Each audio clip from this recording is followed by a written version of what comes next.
नमस्कार। पिछले वीडियो में हम ऑस्मो रेगुलेशन के बाद बात कर रहे थे। आज हम जिस टॉपिक का डिस्कस करेंगे उसका नाम है ट्रांसपोर्टेशन।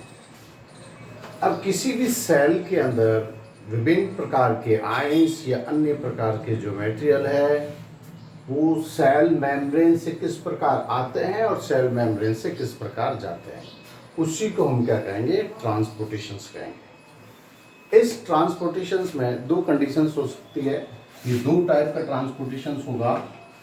एक है हमारे पास में पैसिव ट्रांसपोर्टेशन और दूसरा हमारे पास में है एक्टिव ट्रांसपोर्टेशन।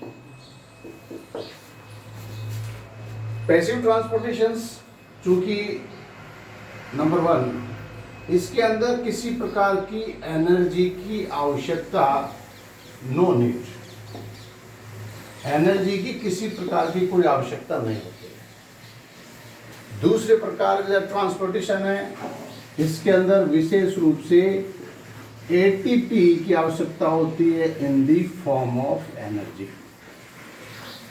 यहाँ एनर्जी की कोई आवश्यकता नहीं होती है और यहाँ पर विशेष प्रकार के एनर्जी की आवश्यकता होती है। ये इन दोनों के अंदर बेसिक प्रकार का डिफरेंस देखा जाएगा। चूंकि पैसिव ट्रांसपोर्टेशन ऐसा ट्रांसपोर्टेशन है जो कि ये मान लीजिए बगैर मर्जी के हो रहा है, या सपोज कीजिए कि हमारे पास में कोई ऐसा प्रोडक्ट है या ऐसी कोई चीज है जिसको हम इस प्रकार से देख रहे हैं। मान लीजिए कि कोई बॉल है, ये बॉल हाइट पे है, इसको नीचे आना है, तो हमें किसी प्रकार की एनर्जी की आवश्यकता नहीं होगी, ऑटोमेटिक आ जाएगी ग्रेविटेशनल फोर्स से, क्योंकि ऊपर है और नीचे की तरफ आएगी। मान लीजिए हम एक दूसरा एग्जांपल लेते हैं कि मान लीजिए हमारे पास में एक बड़ी सी टंकी बनी हुई है और वहाँ से एक छोटा घर है, उसके अंदर छोटी टंकी है। यहाँ हाई प्रेशर से पानी यदि नल के अंदर आता है और इस टंकी के अंदर चला जाएगा तो हमें किसी प्रकार की एनर्जी की आवश्यकता नहीं होगी, क्योंकि ये high pressure to low pressure की तरफ जा रहा है, किसी प्रकार की आवश्यकता नहीं होगी। लेकिन चूंकि यहाँ पर दूसरी जगह पर देखते हैं एटीपी के अंदर, यहाँ पर मान लीजिए इस प्रकार की व्यवस्था है, लेकिन हमारे पास मान लीजिए बॉल है, यहाँ पर लो लेवल पे है और हमें हाइट पे ले जाना है, तो इस कंडीशन में हमें एनर्जी की आवश्यकता होगी। अब हमें यहाँ एनर्जी खर्च करनी पड़ेगी और यहाँ पर जो एनर्जी यूज होगी वो इन दी फॉर्म ऑफ एटीपी होगा। या मान लीजिए दूसरा एग्जांपल कि ठीक वैसा ही है कि यहाँ पर हमारे पास में घर बना हुआ है, उस घर के ऊपर एक टंकी रखी हुई है, पानी की टंकी है ये मान लीजिए, और हमारे यहाँ नीचे की साइड में पानी का टैंक है। अब यहां से पानी हमको यहां चढ़ाना है, क्योंकि टंकी ऊपर है और पानी का टैंक नीचे है, तो यहां से पानी जा नहीं सकता। लेकिन हमें पहुंचाना है, उस कंडीशन में हम इलेक्ट्रिक मोटर्स का खर्चा करके भी इस पानी को हम ऊपर चढ़ाएंगे, तो इसमें एनर्जी की आवश्यकता होगी और यहां पर एनर्जी की आवश्यकता नहीं होगी। इस प्रकार से इन दोनों के अंदर ये बेसिक डिफरेंस है। क्योंकि सेल मेम्ब्रेन के अंदर ये दोनों ही प्रोसेस होते रहते हैं। सेल मेम्ब्रेन के थ्रू विभिन्न प्रकार के जितने भी यूजफुल मटेरियल है या अनयूजफुल मटेरियल है उनको लेना पड़ता है और उनको ट्रांसपोर्टेशन करके बाहर निकालना भी पड़ता है। उस कंडीशंस में दो प्रकार के ट्रांसपोर्टेशन हो गए हमारे पास में। One thing is passive transportation and another is active transportation. हम पहले बात करते हैं पैसिव ट्रांसपोर्टेशन की।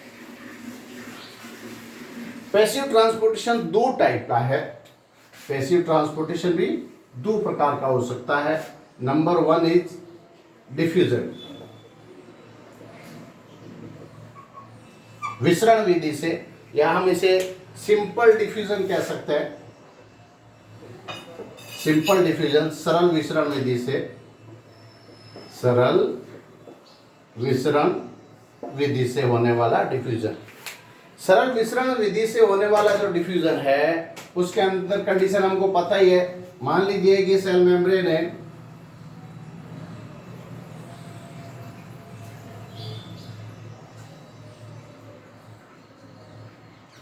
अब यहाँ पर कोई प्रोडक्ट है बाहर की तरफ आउटर साइड के अंदर, ये हमारे इनसाइड है। आउटर साइड के अंदर कोई प्रोडक्ट है जिसकी कंसंट्रेशन ग्रेडियंट यहाँ पर ज्यादा है, यहाँ पर इसकी कंसंट्रेशन ग्रेडियंट कम है। अब कोई भी मटेरियल हो सकता है। अब उस कंडीशंस में यहाँ पर हाई कंसंट्रेशन है और यहाँ पर क्या है, लो। तो हाई कंसंट्रेशन से लो कंसंट्रेशन की तरफ ऑटोमेटिक डिफ्यूज हो जाएगा। चूंकि सेल मेम्ब्रेन के अंदर बहुत से प्रकार के पोर्स होते हैं और ये आयनिक कंडीशंस में आ जाएगा। तो ये हो गया हमारे पास में सिंपल डिफ्यूजन मेथड। अब सिंपल डिफ्यूजन मेथड्स में क्या क्या चीजें हैं या कहां कहां पर सिंपल डिफ्यूजन होता है, हम जस्ट एक एग्जांपल देते हैं। जैसे नंबर 1 हमने रेस्पिरेशन में देखा, श्वसन में जो एल्वियोलाई है, एक एल्वियोलाई होता है इस प्रकार का, और वहां एयर आती है और यहां पर हमारे पास में ब्लड से सप्लाई आती है। ये आर्टरीज है और ये मान लीजिए वेन्स है। यहाँ पर भी आरबीसी है, ये हमने वहाँ पर देखा एल्वियोलाई के अंदर या कूपिकाओं के अंदर जो हमने देखा। उस कंडीशन में जो बाहर से एयर आती है एल्वियोलाई में जो एयर है, यहाँ एयर का कंपोजिशन देखते हैं कैसा है। यहाँ पर ऑक्सीजन का पार्शियल प्रेशर बहुत ज़्यादा है, CO2 का पार्शियल प्रेशर बहुत कम है। और यहाँ अंदर की साइड के अंदर CO2 का पार्शियल प्रेशर ज़्यादा है, ऑक्सीजन का पार्शियल प्रेशर क्या है, कम है। तो ये हमेशा सिंपल डिफ्यूजन मेथड से ऑक्सीजन जो है वो अंदर की तरफ चली जाएगी हाई प्रेशर के कारण सिंपल डिफ्यूजन से, और CO2 जो है वो CO2 हाई प्रेशर के कारण एल्वियोलाई में चली जाएगी। ये हो गया हमारे पास में सिंपल डिफ्यूजन मेथड्स कहां पर यूज होता है। चूंकि इसके अंदर किसी प्रकार की एनर्जी की आवश्यकता नहीं होगी, लेकिन यहाँ पर कुछ कंडीशंस है कि यहाँ पर यदि एल्वियोलाई में ट्रांसपोर्टेशन हो रहा है तो हमें निश्चित तौर पर सेल मेम्ब्रेन या जिस मेम्ब्रेन में ये हो रहा है वो वेट होनी चाहिए या नमी युक्त होनी चाहिए, उसके बगैर गैसों का ट्रांसपोर्टेशन पॉसिबल नहीं होगा। एक प्रकार का हमारे पास हो गया सिंपल डिफ्यूजन या सरल विसरण विधि से होने वाला ट्रांसपोर्टेशन। नंबर 1 हमारे पास में सिंपल ट्रांसपोर्टेशन में एक ट्रांसपोर्टेशन और भी है। जैसे दूसरा है हमारे पास में फैसिलिटेड ट्रांसपोर्टेशन। फैसिलिटेड ट्रांसपोर्टेशन का मतलब कोई ऐसा प्रोडक्ट है जो उस ट्रांसपोर्टेशन में हेल्प कर रहा। अब हमारे पास में ये सेल मेम्ब्रेन है,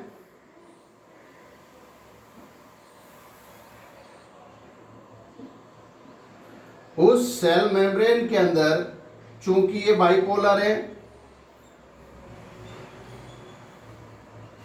यहां पर कुछ तो बाहर की तरफ प्रोटीन होते हैं हम जानते हैं, और कुछ ऐसे प्रोटीन हैं जो कि इसके बीच की साइड में लगे हुए रहते हैं। इसको हम कहते हैं इंट्रिंसिक प्रोटीन, और बाहर वाले जो होते हैं उसको हम कहते हैं एक्सट्रिंसिक प्रोटीन। अब उस कंडीशंस में आप समझिए कि ये जो इंट्रिंसिक प्रोटीन है, आंतरिक प्रोटीन है, बाह्य प्रोटीन है, उस कंडीशन में मान लीजिए कोई ऐसा मटेरियल आ रहा है, मान लीजिए हमने कोई एंटीबायोटिक आई, एग्जाम्पल ले लेते हैं एंटीबायोटिक, और एंटीबायोटिक एग्जाम्पल है वेलिनोमाइसिन। इस प्रकार के अंदर ऐसा देखा जाता है। अब उसके अंदर यहाँ दो चीजें होगी, एक तो हमारे पास में सबस्ट्रेट है, कोई भी मटेरियल है जिसको मैं ट्रांसपोर्टेशन करना है, प्लस हमारे पास में इसकी पहचान होनी चाहिए इस इंटीग्रल प्रोटीन के साथ में, ये इसकी पहचान बनेगी, प्लस हमारे पास में एक बंधन भी होना चाहिए, ये एक विशेष प्रकार की कंडीशन बनेगी। यानी सेल मेम्ब्रेन के अंदर बाहर की तरफ एक्सट्रिंसिक प्रोटीन है, अंदर की तरफ इंट्रिंसिक प्रोटीन है। जो ये इंट्रिंसिक प्रोटीन है वो इस पर्टिकुलर पार्ट के अंदर, मान लीजिए कि ऐसा प्रोडक्ट है ये ऐसा प्रोडक्ट, कोई भी प्रोडक्ट हो सकता है, इस प्रोडक्ट को इंटीग्रल प्रोटीन अंदर आएगी और अंदर लाके छोड़ देगी। यानी इस कंडीशन के अंदर इंट्रिंसिक प्रोटीन उसको फैसिलिटेशन दे रही है, एक सुविधा दे रही है। क्या दे रही है? एक सुविधा दे रही है, जिसके कारण से वो जो प्रोडक्ट है वो बाहर से अंदर की तरफ आ जाएगा। सपोज के लिए मान लीजिए कोई एक फैक्ट्री का गेट है, मान लीजिए कि गेट है जहां पर एक वॉचमैन बैठा है पर्टिकुलर। वॉचमैन को आप इस प्रकार से मान लीजिए कि इंट्रिंसिक प्रोटीन है। अब ये इंट्रिंसिक प्रोटीन यदि किसी को जानता है या पहचानता है तो ये वॉचमैन अंदर ले जाके छोड़ देगा, और यदि ये इसको नहीं जानता है तो ये इसको अंदर नहीं जाने देगा। यानी इंट्रिंसिक प्रोटीन एक फैसिलिटेशन। अब मान लीजिए इसको ही पता नहीं कहाँ जाना है, कैसे पहुंचना है, उस कंडीशन के अंदर ये इंट्रिंसिक प्रोटीन की तरह है। जैसे इंट्रिंसिक प्रोटीन उसको हेल्प करता है अंदर की तरफ मूवमेंट करने की, इसी प्रकार से यहाँ पे भी हेल्प होती है। यानी फैसिलिटेटेड प्रोटीन, फैसिलिटेटेड डिफ्यूजन्स इस प्रकार का है जिसके अंदर एक तो एटीपी यूज नहीं होगा, लेकिन किसी विशेष प्रकार के इंटीग्रल प्रोटीन के कारण वहां से कुछ मटेरियल अंदर की साइड में आ जाएंगे। ये हो गया हमारे पास में फैसिलिटेटेड ट्रांसपोर्टेशंस या पैसिव ट्रांसपोर्टेशंस का दूसरा पार्ट। अब यहाँ पर बहुत से प्रकार के प्रोटीन भी होते हैं, जैसे कि पोरीन प्रोटीन पाया जाता है जो इस प्रकार की प्रक्रिया में हेल्प करता है। दूसरे और प्रोटीन भी होते हैं एक्वापोरिन जो भी इसके अंदर हेल्प करते हैं। वेलिनोमाइसिन का मैंने एग्जांपल दे दिया, ये भी एक प्रकार से वहां पर एंटीबायोटिक की कंडीशन से मेडिसिन के अंदर इसको ट्रांसपोर्टेशंस में हेल्प करता है। नेक्स्ट हम देखते हैं another and very important things that is an active transportations, क्योंकि सवाल हमेशा एक्टिव ट्रांसपोर्टेशन से ही आता है। एक्टिव ट्रांसपोर्टेशंस के लिए हम ये मान लीजिए ये हमारे पास में एक सेल मेम्ब्रेन है, बहुत इंपॉर्टेंट पॉइंट है, ध्यान से समझिए। ये मान लीजिए कि हमने एक प्रकार का कंडीशंस मान लिया। एक्टिव ट्रांसपोर्टेशन के लिए हमारे पास में जरूरी है, पहली बात तो यह एनर्जी की आवश्यकता होगी।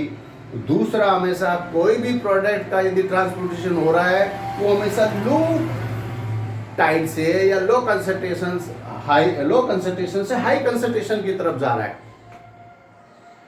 जैसे मान लीजिए कि पानी के टैंक से हमें पानी ऊपर चढ़ाना है तो हमें एनर्जी खर्च करनी ही पड़ेगी, क्योंकि यहाँ पर एनर्जी नहीं है, हम एनर्जी के अगेंस्ट में काम कर रहे हैं, इसलिए हमारे को ऊर्जा की आवश्यकता होगी। और ये ऊर्जा किस फॉर्म के रूप में मिलेगी हमें? एटीपी फॉर्म के रूप में। यहाँ देखते हैं वापस। अब यहाँ नॉर्मल कंडीशंस के अंदर एक विशेष प्रकार का पंप पाया जाता है, इसे बोलते हैं सोडियम पोटेशियम पंप। ये इस प्रक्रिया को करता है। इस सोडियम पोटेशियम पंप में यहां अंदर की साइड के अंदर सोडियम का आयन ज्यादा होता है इनसाइड द सेल मेम्ब्रेन, और आउटसाइड के अंदर पोटेशियम की मात्रा पाई जाती है। यहां हम न्यूरल मेम्ब्रेन की बात नहीं कर रहे हैं, तंत्रिकाओं के अंदर इसका रिवर्स होता है, बाहर की तरफ सोडियम पोटेशियम होता है और अंदर की साइड में पोटेशियम आयन होते हैं। यहाँ एक सिंपल मेम्ब्रेन की बात कर रहे हैं जहां पर इनर साइड के अंदर सोडियम आयन ज्यादा है और आउटर साइड के अंदर पोटेशियम आयन की मात्रा ज्यादा है। अब इस सोडियम पोटेशियम पंप में यहां पर एटीपीज के अटैचमेंट के लिए यहां एक विशेष प्रकार की प्रक्रिया होती है। यहां एटीपी जुड़ता है और यहां एक एंजाइम्स पाया जाता है जिसे बोलते हैं एटीपेज एंजाइम्स। ये एटीपेज एंजाइम्स इस एटीपी को दो भागों में डिवाइड कर देगा। एक तो हमारे पास में बन जाएगा एडीपी और दूसरा हमारे पास में बन जाएगा फॉस्फेट, जिसके कारण से यहां एनर्जी लिबरेट होगी, एक्सोथर्मिक रिएक्शन हो गई, एनर्जी हमको मिल गई। हमें यहाँ ट्रांसपोर्टेशन में किस चीज की आवश्यकता है? एनर्जी की आवश्यकता है। उस कंडीशन में एक बार इसको हटा देता हूं। अब जो ये सोडियम पोटेशियम पंप है, उस सोडियम पोटेशियम पंप में यहां 3 सोडियम आयन और एक हमारे पास में फॉस्फेट जुड़ के ये बाहर की तरफ चला गया। कौन चला गया? सोडियम। हमने पुश कर दिया एनर्जी के साथ में। एनर्जी एटीपी से मिली, एनर्जी को पुश कर दिया, 3 सोडियम हमारे पास में बाहर की तरफ चले गए और उसी के साथ में हमारे पास में यहाँ 2 पोटेशियम आयन अंदर की साइड में आ जाएंगे। तो यहाँ 2 पोटेशियम जब पार्ट में आएगा तो एक तो 3 सोडियम बाहर जा रहे हैं और दूसरा हमारे पास में 2 पोटेशियम आयन, यहाँ 3 सोडियम बाहर आए और 2 पोटेशियम आयन अंदर की तरफ आ गए। इसमें एनर्जी खर्च हुई, तो इस प्रकार की कंडीशंस होगी, उसे कहेंगे प्राइमरी एक्टिव ट्रांसपोर्ट। बहुत इंपॉर्टेंट टर्म्स है, प्राइमरी एक्टिव ट्रांसपोर्ट, प्राथमिक सक्रिय परिवहन। एनर्जी यूज हो रही है, एटीपी से आ रही है, 3 सोडियम आयन बाहर जा रहे हैं और 2 पोटेशियम आयन अंदर की तरफ आ रहे हैं। ऐसा होते होते, क्योंकि यदि ऐसा ही हुआ तो बाहर की कंडीशंस में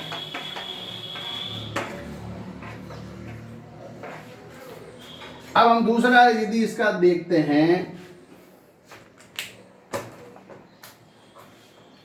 तो चूंकि ये इस ट्रांसपोर्टेशन के अंदर जो सोडियम आयन अब बाहर से ज्यादा सोडियम आयन हो गए,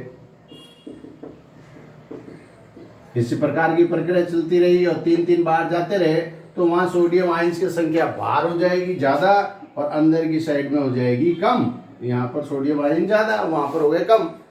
अब क्या होगा, दूसरा सिंपल प्रोसेस होगा, हमेशा हाई कंसंट्रेशन से लो कंसंट्रेशन की तरफ डिफ्यूजन ऑफ द आयंस होगा। उस कंडीशन में ये सोडियम आयंस वापस अंदर की तरफ आएंगे और सोडियम आयन जब इसके साथ में वापस अंदर के, पहले तो हमने प्रेशर्स देके 3 सोडियम आयन को बाहर भेज दिया, 2 पोटेशियम आयन को अंदर भेज दिया और एटीपी का हमने यूटिलाइजेशन कर दिया।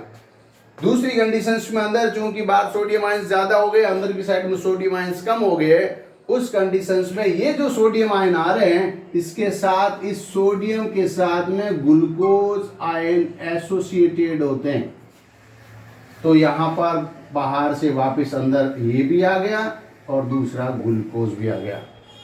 यहां ध्यान दीजिए कि यहां सोडियम आयंस के साथ में ग्लूकोज भी आ गया है। ये इस प्रक्रिया का पहला पार्ट था और ये इसकी प्रक्रिया का दूसरा पार्ट है, जिसके अंदर ट्रांसपोर्टेशन ऑफ सोडियम आयंस हो रहा है, जिसके साथ ही ग्लूकोज एसोसिएट्स आयंस की तरह साथ आ गए और हमें ये बेनिफिशियल्स हो गया। इस प्रकार के ट्रांसपोर्टेशन को हम कहेंगे सेकेंडरी एक्टिव ट्रांसपोर्ट। यहां वापिस एनर्जी यूज नहीं हो रही है, ये इसी का एक पार्ट है। ये 2 भागों के अंदर डिवाइड हो गया। ये मान लीजिए या हम इस दोनों को जोड़ देते हैं तो एक सिंपल पार्ट यहीं पर बना सकते थे, यानी 3 सोडियम गए और वापस आते वक्त ग्लूकोज उसको साथ में ले आया। मान लीजिए ठीक वैसा ही हुआ कि हमने पैसे लगा के या एक कार हायर करके किराए लेके हमने मान लीजिए बीकानेर भेज दी, उसने आने जाने का किराया तो पूरा ले लिया, पहले से ले लिया उसने आने जाने का किराया, ये किराया की फॉर्म है एटीपी। आने जाने का किराया उसने ले लिया, लेकिन आते वक्त ड्राइवर ने, मान लीजिए कि वहां पर कोई बस स्टैंड पे कोई व्यक्ति खड़ा था जिसका नाम मान लीजिए ग्लूकोज है, और वो आते हुए उस ग्लूकोज को ले आया। अब यहाँ पर एनर्जी की आवश्यकता नहीं होगी, जो कुछ भी हुआ या जिस व्यक्ति से जो 100 रुपये 50 रुपये जो भी मिले वो उसका एडिशनल बेनिफिट है। तो हमारे पास में यहाँ पर भी ग्लूकोज जो आ रहा है वो इसी प्रकार से आ रहा है, तो इस ग्लूकोज के यहाँ आने से हमें बेनिफिट हो गया। चूंकि ये प्रक्रिया 2 जगह पर या 3 जगह पर ट्रांसपोर्टेशन की प्रक्रिया होती है, यह एक्टिव ट्रांसपोर्टेशन पाया जाता है। ये कहाँ कहाँ पर एक्टिव ट्रांसपोर्टेशन होता है वो भी जानना बहुत जरूरी है, क्योंकि सेल में इस प्रकार की प्रक्रिया क्यों होती है। या फिर समझिए एक बार, ये जो मूवमेंट है ये एक प्रकार का एंटीपोड मूवमेंट है, ये भी जरूरी है। एंटीपोड मूवमेंट ऑफ आयन से, एंटीपोड किस लिए है कि एटीपी की एनर्जी लेने के साथ सोडियम बाहर जा रहा है और उसके साथ ही पोटेशियम अंदर आ रहा है। एक बाहर जा रहा है, एक अंदर आ रहा है। दूसरे पोर्ट के अंदर हम ये मानेंगे ये एक प्रकार का सिम पोर्ट है। अनदर वेरी इंपॉर्टेंट, सिम का मतलब जुड़ा हुआ, पोर्ट का मतलब पोटेशियम। यानी यहाँ पर सोडियम तो आ रहा है लेकिन ग्लूकोज को साथ में लेके आ रहा है, दैट इज साथ साथ लेके आ रहा है। मान लीजिए कोई मित्र चला गया और आते हुए गाड़ी के अंदर किसी को बिठा के ले आया, that is N same port. पहले की प्रक्रिया खर्चे वाली पहले ही पूरी हो चुकी है। अब हम पोर्टेशंस देखते हैं कि ये कहां कहां पर हमारी सेल्स में कहां कहां पर होता है। सेल्स में कहां कहां पर? नंबर 1, ये ग्लूकोज के एब्जॉर्प्शंस की जरूरत होती है, ये एक्टिव ट्रांसपोर्टेशन है, ये प्रक्रिया होगी नेफ्रॉन्स में। यहां बहुत जरूरी है जानना कि ये प्रक्रिया कहां पे होती है। यहां मान लीजिए number 1, glucose absorption, glucose absorption in intestine, आंत्र के अंदर ग्लूकोज का अवशोषण इसी प्रकार से होता है। दूसरा हमारे पास में जहां पर न्यूरॉन्स है वहां पर भी इस प्रकार से होगा। तीसरा हमारे पास में न्यूरो मस्कुलर जंक्शंस, जहां न्यूरो मस्कुलर जंक्शन पाए जाएंगे वहां पे इसी प्रकार की प्रक्रिया पाई जाएगी। इंटेस्टाइन हो गया, न्यूरॉन हो गया और न्यूरो मस्कुलर एक्टिविटीज हो गई। दूसरा नेक्स्ट इसमें हो सकता है कि post synaptic transmission. Post synaptic transmission में जो डेंड्राइट्स है वहां पर इस प्रकार की प्रक्रिया देखी जाती है। तो एक्टिव ट्रांसपोर्टेशन के माध्यम से हम उन चीजों को सेल के अंदर लाने की कोशिश करते हैं जिनकी हमारे शरीर में महती आवश्यकता है या उसकी अधिक आवश्यकता है, चाहे उसके लिए खर्चा कितना ही करना पड़ जाए। जबकि जो पैसिव ट्रांसपोर्टेशन है वो एक प्रकार से ऑटोमेटिक होने वाला है। बहुत ज्यादा है तो आ गई, नहीं है तो कोई बात नहीं। ठीक है, थैंक यू वेरी मच।